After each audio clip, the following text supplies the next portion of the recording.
Bienvenue dans cette série de vidéos consacrée à une formation complète sur AutoCAD. La dernière fois, nous avons vu ce qui existait comme différence entre une ligne et une polyligne. Aujourd'hui, nous allons voir le troisième outil qui est le cercle. Nous constatons ici une différence qu'il y a entre l'outil cercle et l'outil ligne et polyligne. La seule différence qui existe entre les deux à vue d'œil est la flèche qui est vers le bas. Cette flèche signifie quoi? Cette flèche, lorsque nous l'entrons ici, il nous donne toutes les différentes méthodes de traçage du cercle. Nous avons donc la méthode par centre rayon, nous avons la méthode par centre diamètre, nous avons la méthode par 2 points, nous avons la méthode par 3 points, nous avons la méthode par 2 points de tangence. Et rayon, nous avons la méthode par 3 points de tangence. Nous allons voir toutes ces méthodes, comment implémenter les différentes méthodes pour faire un cercle. Nous allons commencer par la méthode centre rayon. Nous cliquons sur la méthode centre rayon. Ici, là, nous voyons sur la saisie dynamique spécifier le centre du cercle. Ou bien nous voyons ici là sur la barre de commande spécifier le centre du cercle. Nous avons deux méthodes pour spécifier le centre du cercle. Nous avons la méthode graphique qui est en cliquant sur notre espace objet, on spécifie le centre du cercle de façon graphique. Et nous avons de façon coordonnée par la méthode des coordonnées que nous avons vu précédemment lorsque nous étions en train de faire les lignes. Maintenant, on demande de spécifier le centre du cercle. Je peux venir là graphiquement, je sélectionne là. J'écarte ma souris, on me demande d'indiquer le rayon du cercle, spécifier le rayon du cercle. Donc je peux écrire là 3000, vu que nous sommes en millimètres. Donc lorsque je clique sur le cercle que je viens de travailler, je vois ici là le rayon qui est 3000. Donc le rayon qui est 3000, le diamètre normalement c'est le rayon x2, donc ce qui donne 6000. Nous pouvons venir là pour changer l'unité sur AutoCAD. Il y a deux méthodes. Il y a le raccourci clavier qui est unité. Nous voyons la unité. Lorsque nous cliquons, nous venons ici et nous prenons le centimètre. Nous mettons OK. Nous pouvons aussi venir ici sur le logo AutoCAD. Nous venons ici là, nous prenons ici la utilitaire de dessin. Nous venons ici unité et nous remplaçons ça en centimètres. C'est bon.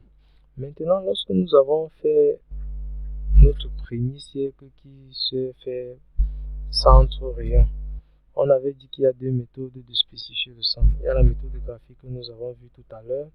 Nous allons maintenant appliquer la méthode par coordonnées. Donc, c'est-à-dire, je reprends la même commande ou bien j'appuie sur la touche espace qui est raccourci au clavier pour appeler la dernière commande que nous avons déjà effectuée. Donc je prends la même commande. Là maintenant il me faut spécifier les coordonnées du centre. Là je peux prendre les coordonnées du centre 250, 300. Donc je mets 250. On avait dit que la différence qu'il y a entre les coordonnées, il faut les séparer de la virgule. Donc je mets virgule. Là il va mettre le cadenas sur 250. Je mets maintenant 300 pour dire que bon voilà mes coordonnées. J'appuie sur entrée. Vous voyez, mes coordonnées ont déjà été bien spécifiées. Mon centre a déjà bien été spécifié ici. Maintenant, je peux mettre le rayon qui est peut-être 500. Si je mets le rayon 500, voilà. Si je clique là maintenant, lorsque je clique, je vois ici les coordonnées de mon centre qui est 250, 300 et le rayon 500. Donc, notre cercle a bien été fait. Maintenant, nous prenons le deuxième cas. La deuxième méthode de traçage, c'est centre diamètre. C'est-à-dire, lorsque je clique sur cela, je dois spécifier le centre, je dois spécifier le diamètre. Si je clique là, j'ai spécifié mon centre. Maintenant, je spécifie le diamètre qui est combien, par exemple, je peux prendre 600 pour avoir mon diamètre. Lorsque je clique sur ça, je peux cliquer sur mon cercle, je vois ici là, le centre, je l'ai fait graphiquement, c'est la raison pour laquelle les coordonnées du centre sont avec des virgules. Donc c'est le rayon, le diamètre qui est important ici, c'est 600 que je viens d'implémenter. D'accord. Ça c'était la deuxième méthode pour faire un cercle. Nous avons vu centre, rayon, centre, diamètre. Nous allons voir maintenant par 2 points. faire un cercle par 2 points. Ça dépend de ce que nous allons appeler des points en d'autres termes. Je peux prendre 2 droites par exemple. Je peux prendre 2 droites comme ceci. Je mets échappe, j'appuie espace pour appeler encore la commande ligne. Je mets espace. Échappe.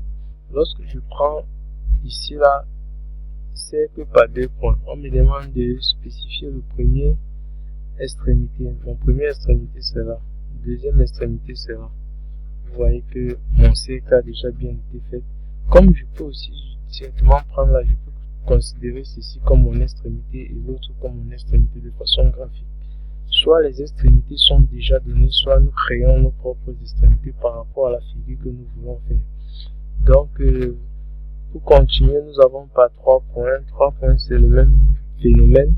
Soit je fais 1, 2, et je clique le troisième point.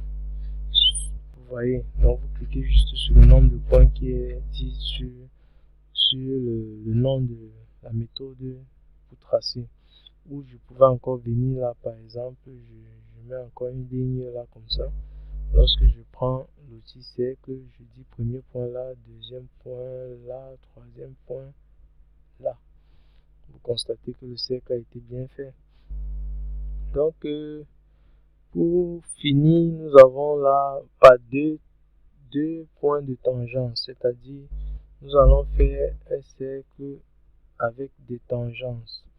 Je peux prendre un truc comme ceci, une ligne là. Puis je prends encore une autre ligne là par exemple. Voilà nos droites de tangence. Je clique là pour prendre la commande 2 points de tangence. On demande de spécifier la première tangente. Je spécifie. Spécifier la deuxième tangente. Je spécifie.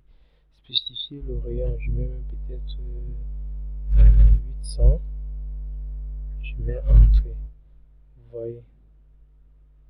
Voilà mon cercle. Il est tangente à ces 2 droites.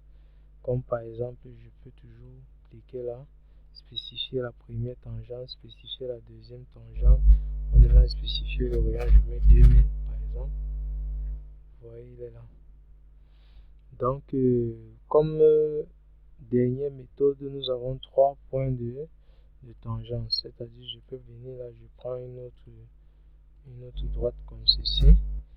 Vous voyez, là maintenant, je n'ai plus besoin d'implémenter le rayon, j'ai plus besoin de mettre le rayon. Je clique juste là, les points de tangence, et il va me créer le cercle automatiquement.